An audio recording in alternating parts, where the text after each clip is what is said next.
सभी को सुप्रभात। प्रिय विद्यार्थियों, आज हम पढ़ने जा रहे हैं क्षितिज पुस्तक का दूसरा पाठ ल्हासा की ओर, जिसके लेखक हैं राहुल सांस्कृतायन। सबसे पहले लेखक के बारे में जानकारियां देख लेते हैं।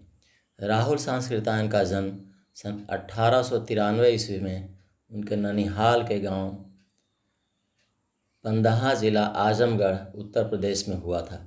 उनका पैतृक गांव कनेरा था। उनका मूल नाम केदार पांडे था। उनकी शिक्षा काशी, आगरा और लाहौर में हुई। सन 1930 में उन्होंने श्रीलंका जाकर बौद्ध धर्म ग्रहण किया। तब से उनका नाम राहुल सांकृतायन हो गया। राहुल जी पाली, प्राकृत, अपभ्रंश, तिब्बती, चीनी, जापानी, रूसी सहित अनेक भाषाओं के जानकार थे। उन्हें महापंडित कहा जाता था। सन 1963 में उनका देहांत हो गया। राहुल सांकृतायन ने उपन्यास, कहानी, आत्मकथा, यात्रावृत्त, जीवनी, आलोचना, शोध आदि अनेक विधाओं में साहित्य सृजन किया। इतना ही नहीं, उन्होंने अनेक ग्रंथों का हिंदी अनुवाद भी किया। मेरी जीवन यात्रा 6 भागों में, दर्शन दिग्दर्शन, 22वीं सदी, बोलगा से गंगा, भागो नहीं दुनिया को बदलो, दिमागी गुलामी, घुमक्कड़ शास्त्र उनकी प्रमुख रचनाएं हैं। साहित्य के अलावा दर्शन, राजनीति, धर्म, इतिहास, विज्ञान आदि विषयों पर राहुल जी द्वारा रचित पुस्तकों की संख्या लगभग 150 है। राहुल जी ने बहुत ही लुप्तप्राय सामग्री का उद्धार कर अत्यंत महत्वपूर्ण कार्य किया। यात्रा वृत्त लेखक में राहुल जी का स्थान अन्यतम है। दरअसल यात्रा वृत्तांत गद्य की एक विधा है, जिसमें लेखक किसी प्रसिद्ध स्थान की यात्रा करता है और उस यात्रा में पड़ने वाले रास्तों, आसपास की प्रकृति की जानकारियां देते हुए उस स्थान के ऐतिहासिक, सामाजिक महत्व को रेखांकित करता है और इसके माध्यम से भी हमें ज्ञान प्राप्त होता है। तो इस तरह से यात्रा वृत्त एक तरह से गद्य की विधा के रूप में स्थापित हो गई है और यह पाठ यात्रा वृत्तांत है। तो यात्रा वृत्तांत में राहुल सांकृतायन का महत्वपूर्ण स्थान है, बल्कि उन्होंने इसे साहित्य में स्थापित किया।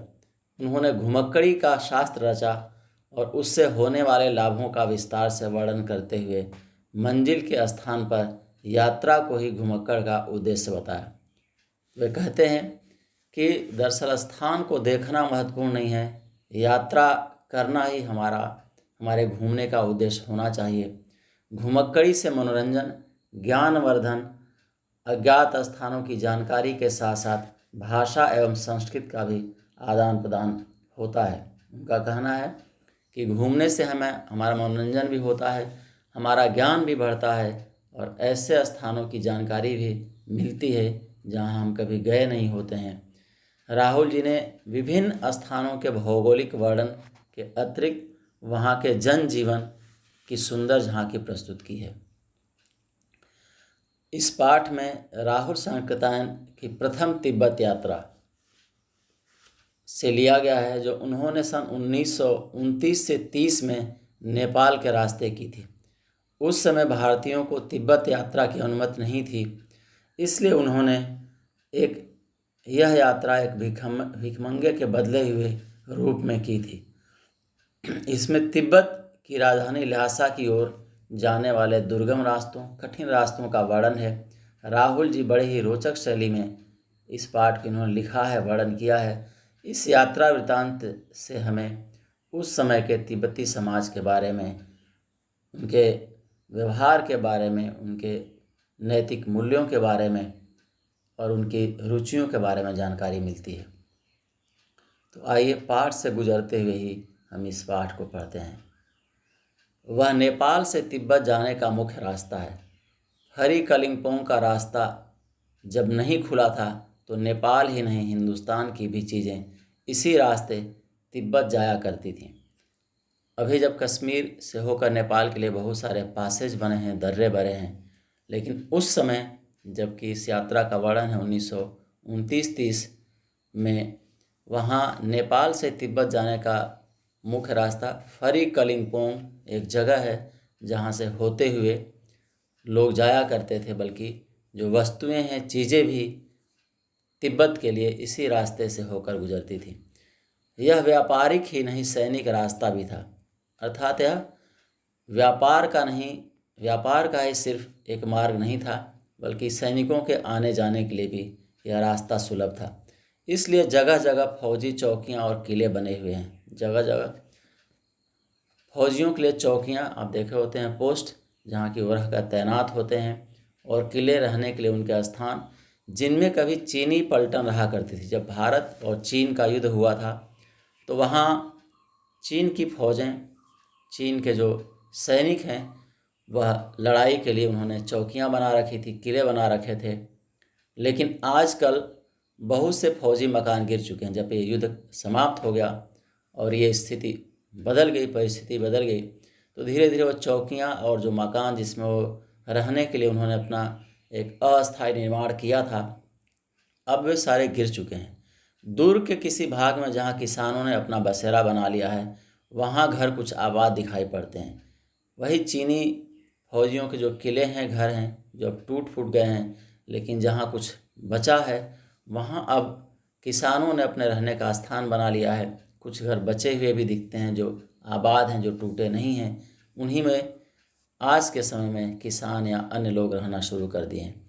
ऐसा ही परित्यक्त एक चीनी किला था। परित्यक्त मतलब छोड़ा हुआ, अर्थात जब चीनी फौजी चली गई वहाँ से, तो वहाँ एक छोड़ा हुआ किला था, एक भवन था। वहाँ हम चाय पीने के लिए ठहरे।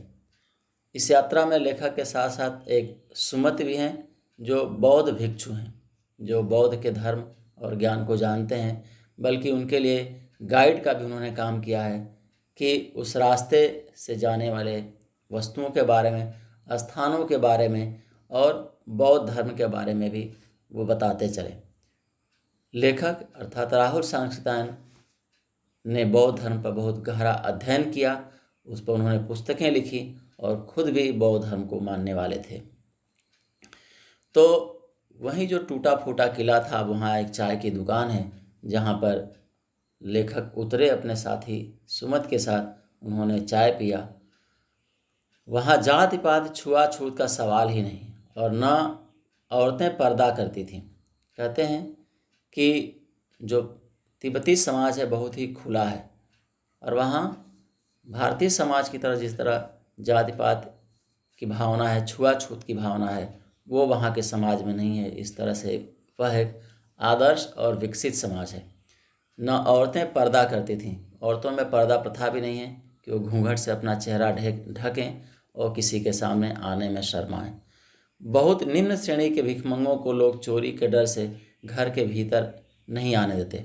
अब यहाँ से तिब्बती समाज के व्यवहार, उनकी सोच और उनके रहन सहन के बारे में पता चलता है कि वह बहुत ही यात्रियों को, या जो यात्री आते हैं उनके लिए अतिथि के रूप में होते हैं। उन्हें, उनका वो बड़ा सत्कार करते हैं, आदर करते हैं, उनका सम्मान करते हैं। बस जो ऐसे भिखमंगे जो बहुत छोटे किस्म के होते हैं, जो कभी कभी चोरियां कर लेते हैं, उनमें अगर ऐसी भावना होती है, तो ऐसे ही बस भिखमंगों को घर के अंदर आने नहीं देते। अन्यथा किसी भी व्यक्ति को अतिथि के रूप में बहुत सम्मान करते हैं, आदर करते हैं, खाने पीने को देते हैं, ठहरने को भी देते हैं। तो आगे देखें, नहीं तो आप बिल्कुल घर के भीतर जा सकते हैं। किसी भी घर के भीतर आने जाने में मनाही नहीं है। चाहे आप बिल्कुल अपरिचित हों, तब भी घर की बहू या सासू को अपनी झोली से चाय दे सकते हैं। वह आपके लिए उसे पका देगी। मक्खन और सोडा नमक दे दीजिए तो वह चाय चोंगी में कूट कर उसे, चोंगी अर्थात एक कूटने का बर्तन, उसे दूध वाली चाय के रंग में बना के मिट्टी के टोंटीदार बर्तन, जिसे खोंटी कहते हैं, में रख कर आपको दे देगी। यदि बैठक की जगह चूल्हे से दूर है और आपको डर है कि सारा मक्खन आपकी चाय में नहीं पड़ेगा, तो आप खुद जाकर चोंगी में चाय मथ कर ला सकते हैं। चाय का रंग तैयार हो जाने पर फिर नमक मक्खन डालने की ज़रूरत होती है। तो हाँ, बहुत ही ईमानदार किस्म के लोग हैं। आप चाय की सामग्री दे दीजिए, वो आपको बना करके और मक्खन सोडा डाल करके, वहाँ की जो बहुएं हैं, जो औरतें हैं, आपको पीने के लिए दे देंगी, तैयार कर देंगी। अगर आपको ऐसा लगता है कि किसी तरह से आपका सामान पूरा नहीं पड़ा है तो आप किचन के अंदर जा कर के, रसोई के अंदर जा कर के अपना सामान सब कुछ अपनी आँखों के सामने ही डलवा कर अपनी चाय तैयार करवा सकते हैं। तो इस तरह से वहाँ पे अतिथि सत्कार और ईमानदारी वहाँ के समाज की एक बहुत बड़ी विशेषता हमें देखने को मिलती है। अब आगे देखिए, परित्यक्त चीनी किले से जब हम चलने लगे तो एक आदमी राहदारी मांगने आया। जब उस टूटे हुए किले से लेखक आगे बढ़ता है तो एक आदमी राहदारी अर्थात रास्ते में जाने वाले यात्रियों से, एक तरह से गुंडा टैक्स की तरह, बहुत जगह ऐसी प्रथा है जहाँ की नक्सलवाद की नक्सलाइट क्षेत्र हैं, तो वहाँ भी रास्ते में इस तरह के लोग थे जो कि यात्रियों को लूटते थे या उन्हें डरा धमका कर पैसा मांगते थे। तो वही एक आदमी राहदारी मांगने आया, रास्ते का टैक्स मांगने आया, बल्कि उन्हें डरा धमका कर पैसा मांगने के लिए आया। हमने वह दोनों चीटें उसे दे दी। शायद उसी दिन हम थोंगला के पहले के आखिरी गांव में पहुंच गए। दोनों चीटें जो यहाँ से चलते हुए एक सर्टिफिकेट होता है कि हम यात्री हैं और जाने के लिए हमें इजाज़त है, तो वो उसे पकड़ा दिया। फिर वो शायद डर के मारे चुप हो गया। शायद उसी दिन हम थोंगला के पहले के आखिरी गांव में पहुंच गए। ये स्थान है तिब्बत में, और एक गांव है जहां पर कि लेखक सुमत के साथ पहुंच जाते हैं। यहाँ भी सुमत के जान पहचान के आदमी थे और भिखमंगे रहते भी ठहरने के लिए अच्छी जगह मिली। 5 साल बाद हम इसी रास्ते लौटे थे और भिखमंगे नहीं, एक भद्र यात्री के वेश में घोड़ों पर सवार होकर आए थे, किंतु उस वक्त किसी ने हमें रहने के लिए जगह नहीं दी और हम गांव के एक सबसे गरीब झोपड़े में ठहरे। बहुत कुछ लोगों की उस वक्त की मनोवृत्ति पर निर्भर करता है। खासकर शाम के वक्त छंग पीकर बहुत कम लोग होश हवास को दुरुस्त रखते हैं। लेखक कहते हैं कि 5 साल पहले इसी रास्ते से जब वो सुमत के साथ लौटे थे, उस समय भिखमंगे के रूप में नहीं थे, बल्कि एक सज्जन व्यक्ति के रूप में थे। अच्छे कपड़े पहने थे। तब भी वहाँ के गांव के लोग रोकने के लिए इजाज़त नहीं दिए, रुकने के लिए आमंत्रित नहीं किए, बल्कि एक गांव के सबसे गरीब व्यक्ति के झोपड़ी में उन्हें रहने को मिला। और इस बार जब वो भिखमंगे थे तब भी लोगों ने उन्हें अच्छी जगह रुकने के लिए दी, सबने आदर सत्कार किया। तो लेखक कहते हैं कि वहाँ कई बार लोगों की सोच पर, मनोवृत्ति पर निर्भर करता है कि उस समय उनकी मनोस्थिति कैसी है, उस समय उनके दिमाग में क्या चल रहा है, उनकी सोच कैसी है। और बहुत कुछ वहाँ की परिस्थिति पर भी निर्भर करता है कि शाम को लोग वहाँ छंग पी लेते हैं। वहाँ की एक स्थानीय पेय पदार्थ है, एक तरह की शराब है। जब लोग पी लेते हैं तो होशो हवास दुरुस्त नहीं रखते, बेहोशी की स्थिति में हो जाते हैं, उनका मस्तिष्क सही काम नहीं करता और तब वो कुछ भी कर सकते हैं। आपको नकार सकते हैं, आपको बैठा नहीं सकते, आपका सत्कार नहीं कर सकते। तो कहते हैं कई बार लोगों की सोच पर निर्भर करता है, उस समय की परिस्थिति पर, और ये छंग पी लेने के बाद तो बिल्कुल ही सामान्य व्यवहार नहीं करते। तो ये 2 बड़े कारण हैं कि लोगों की उस समय की मनोवृत्ति कैसी है, लोगों की उस समय की सोच कैसी है, उस समय उनके मस्तिष्क में क्या चल रहा है, और दूसरा कि छंग पीने के बाद वो सामान्य व्यवहार नहीं करते। तो इन 2 स्थितियों के कारण वहाँ अतिथियों के सत्कार पर प्रभाव पड़ता है। अब आगे बढ़ते हैं। अब हमें सबसे विकट डाँड़ा होता है मिट्टी का ऊंचा बना हुआ इलाका, अर्थात जब कोई तालाब वगैरह खोदा जाता है तो उसके किनारे किनारे जो मिट्टी जमा हो जाती है उसे ही कहते हैं डाँड़ा। तो कहते हैं लेखक कि हम सबसे पहले विकट डाँड़ा, जो बहुत कठिन रास्ता था, थोंगला पार करना था। डाँड़े तिब्बत में सबसे खतरे की जगह है कि वहाँ छिप करके लोग, चोर या डकैत छिप जाते हैं और यात्रियों को लूटते हैं। 16-17 हज़ार फीट की ऊंचाई होने के कारण उनके दोनों तरफ मीलों तक कोई गांव गिराव नहीं होते। बहुत ऊंचे होते हैं ये डाँड़े और आसपास बिल्कुल निर्जन इलाका होता है, कोई भी गांव या बस्ती नहीं होती, और वहाँ रास्ता बहुत ही डरावना, खतरनाक और सुरक्षित नहीं होता। नदियों के मोड़ और पहाड़ों के कोनों के कारण बहुत दूर तक आदमी को देखा नहीं जा सकता। तो नदियों के घुमाव हैं, पहाड़ों के किनारे हैं, जिससे हम देख भी नहीं सकते कि दूसरी तरफ आदमी कोई छुपा है या नहीं छुपा है। कहते हैं कि डाकुओं के लिए यही सबसे अच्छी जगह है। वहाँ खतरा है कि चोरी होती है और डकैत रास्ते में यात्रियों को लूट लेते हैं। तिब्बत में गांव में आकर खून हो जाए तब तो खूनी को सज़ा भी मिल सकती है, लेकिन इन निर्जन स्थानों में मरे हुए आदमियों के लिए कोई परवाह नहीं करता। सरकार खुफिया विभाग और पुलिस पर उतना खर्च नहीं करती और वहाँ गवाह भी तो कोई नहीं मिल सकता। डकैत पहले आदमी को मार डालते हैं, उसके बाद देखते हैं कि कुछ पैसा है कि नहीं। हथियार का कानून न रहने के कारण यहाँ लाठी की तरह लोग पिस्तौल बंदूक लिए फिरते हैं। डाकू यदि जान से न मारे तो खुद उसे अपने प्राणों का खतरा रहता है। तो लेखक कहते हैं कि जो डाकू होते हैं ऐसे ही स्थानों में छिपने के लिए उनके लिए सुरक्षित स्थान होता है।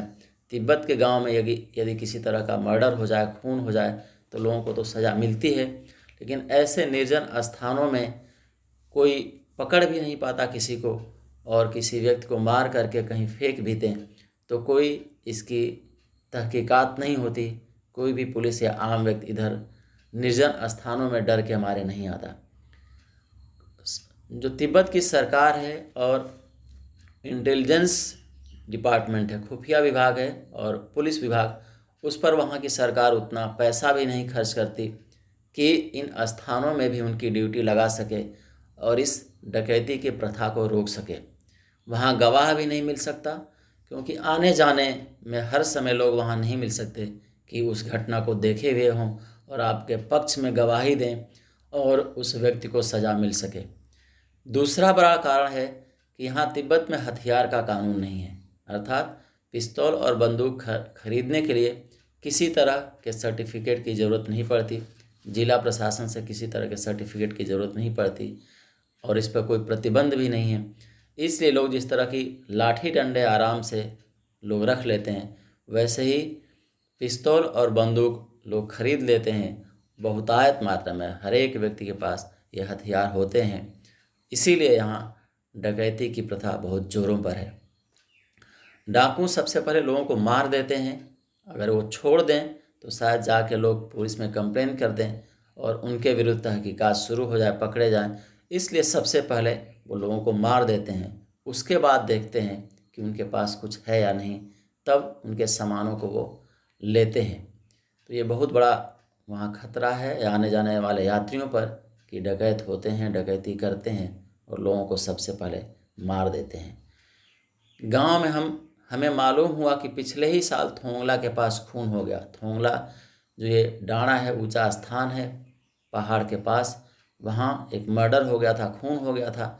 शायद खून की हम उतनी परवाह नहीं करते क्योंकि हम भिखमंगे थे, और जहाँ कहीं वैसी सूरत देखते, टोपी उतार, जीभ निकाल, कुची कुची, वहाँ नेपाली शब्द है दया दया, एक पैसा कहते भीख मांगने लगते। जहाँ भी ऐसे चोर या डकैत मिलते, वो भिखमंगे के वेश में थे। वैसे ही उन्हें पता होता है कि भिखमंगे के पास कुछ नहीं होगा, और जैसे ही उन्हें यह खतरा होता कि अब उनका सामान छीना जाएगा, तो पहले ही वो अपने भिखमंगे की टोपी उतार लेते और दया करो भगवान, दया करो भगवान के नाम पर एक पैसा दे दो बाबू, इस तरह से वो कह के भीख मांगने लगते, ताकि डकैत जान ले कि इनके पास कुछ है ही नहीं, फिर हम क्या छीने। लेकिन पहाड़ की ऊंची चढ़ाई थी, पीठ पर सामान लाद कर कैसे चलते, और अगला पड़ा 16 से 17 मील, एक मील में करीब 1.5 किलोमीटर होते हैं। मैंने सुमित से कहा कि यहाँ से लंकोर तक के लिए 2 घोड़े कर लो, सामान भी रख लेंगे और चढ़ेंगे। जैसे हमारे यहाँ वैष्णो देवी जाने के लिए लोग, आपने फिल्म भी देखी होगी, किराए पर घोड़े लेते हैं और उससे यात्रा करते हैं कि ऊंचाई वो आसानी से चढ़ सकें। दूसरे दिन हम घोड़ों पर सवार होकर ऊपर की ओर चले। डाँड़े से पहले एक जगह चाय पी और दोपहर के वक्त डाँड़े के ऊपर जा पहुँचे। हम समुद्र तल से 17 से 18 हज़ार फीट ऊंचे खड़े थे। हमारी दक्षिण तरफ, पूरब से पश्चिम की तरफ हिमालय के हजारों श्वेत शिखर चले गए। सफ़ेद बर्फ से ढकी हुई पहाड़ियाँ थीं और यह हिमालय का ही निचले हिमालय का हिस्सा था, जो पहाड़ियाँ यहाँ तक नेपाल तक चली आई हैं। भीटे की ओर दिखने वाले पहाड़ बिल्कुल नंगे थे। भीटे मतलब वही ऊंचा स्थान जो मिट्टी तालाब के खोदने से बनती है। न वहाँ बर्फ़ की सफ़ेदी थी, न किसी तरह की हरियाली। तो यहाँ जो पहाड़ थे बिल्कुल प्रकृति से हीन थे, बर्फ़ भी नहीं थी, हरियाली भी नहीं थी। उत्तर की तरफ बहुत कम बर्फ़ वाली चोटियाँ दिखाई पड़ती थी। सर्वोच्च स्थान अर्थात सबसे ऊंचे स्थान पर डाणे के देवता का स्थान था, जो पत्थरों के ढेर, जानवरों की सींगों और रंग बिरंगे कपड़ों की झोलियों से सजाया गया था। वहाँ स्थानीय देवता थे, जो कि लोग पत्थरों के ढेर से उसे घेर करके उस स्थान को स्थापित किए थे। जानवरों की सींगें थी, अर्थात वहाँ पशुओं को मारने की प्रथा थी। देवता को चढ़ाने के लिए रंग बिरंगे कपड़ों की झंडियाँ थी, जिससे उसे सजाया गया था। अब हमें बराबर उतराई पर चलना था। अब ढलान का रास्ता था। चढ़ाई तो कुछ दूर थोड़ी मुश्किल थी, लेकिन उतराई बिल्कुल नहीं। वहाँ और गति बढ़ जाती है और हमको बहुत ही कंट्रोल करना पड़ता है। शायद 2-1 और सवार साथी हमारे साथ चल रहे थे। अन्य भी लोग थे जो उस यात्रा में मिल गए। घोड़े कुछ धीमे चलने लगा। मैंने समझा कि चढ़ाई की थकावट के कारण ऐसा कर रहा है और उसे मारना नहीं चाहता था। धीरे धीरे वह बहुत पिछड़ गया और मैं दोंतीवस्की की तरह अपने घोड़े पर झूमता हुआ चला आ रहा था। दोंतीवस्की एक उपन्यास, अंग्रेजी उपन्यास का पात्र है। जान नहीं पड़ता कि घोड़ा आगे जा रहा है या पीछे। जब मैं जोर देने लगता तो वह और सुस्त पड़ जाता। एक जगह 2 रास्ते फूट रहे थे। मैं बाएं का रास्ता ले मील 1.5 मील चला गया। आगे एक घर में पूछने से पता लगा कि लंकोर का रास्ता दाहिने वाला था और लेखक बाएं वाले को पकड़ के आ गया था। फिर लौटकर उसी को पकड़ा। 4-5 बजे के करीब मैं गांव से मील भर पर था, अर्थात 1-1.5 किलोमीटर के करीब दूरी पर था। तो सुमत इंतज़ार करते हुए मिले। तो दूसरे रास्ते से लेखक चला गया था, जहाँ से 2 रास्ते फूटे थे। जब बहुत आगे चले गए, करीब 1.5 किलोमीटर, तो लोगों से पूछने को बताया कि आप गलत रास्ते पर आ गए हैं। लंकोर का रास्ता दाहिने वाला था और आप बाएं रास्ते को पकड़ के चले आए हैं। फिर लेखक वापस पहुँचे और जहाँ दोनों रास्ते फूट रहे थे वहाँ जब पहुँचे तो वहाँ उन्होंने देखा कि उनके जो गाइड हैं, जो उनके साथी हैं, जो बौद्ध भिक्षु हैं सुमत, वो उनका इंतज़ार कर रहे थे और बहुत ही क्रोध में थे, गुस्से में थे। आज हम इतना ही पढ़ेंगे। कल की यात्रा के साथ हम आगे बढ़ेंगे कि रास्ते में कौन कौन सी परेशानियां आईं, कौन कौन सी चीज़ें उन्होंने देखा, सुमति कैसे अपने जो भक्त हैं, गांव के लोग हैं, उनके पास कैसे जाते हैं, और लंकोर पहुंचकर लेखक क्या करते हैं। और इसके साथ साथ हम प्रश्नों पर भी चर्चा करेंगे और इसके साथ कुछ संकेत के साथ उत्तरों को भी जानेंगे। बहुत बहुत धन्यवाद।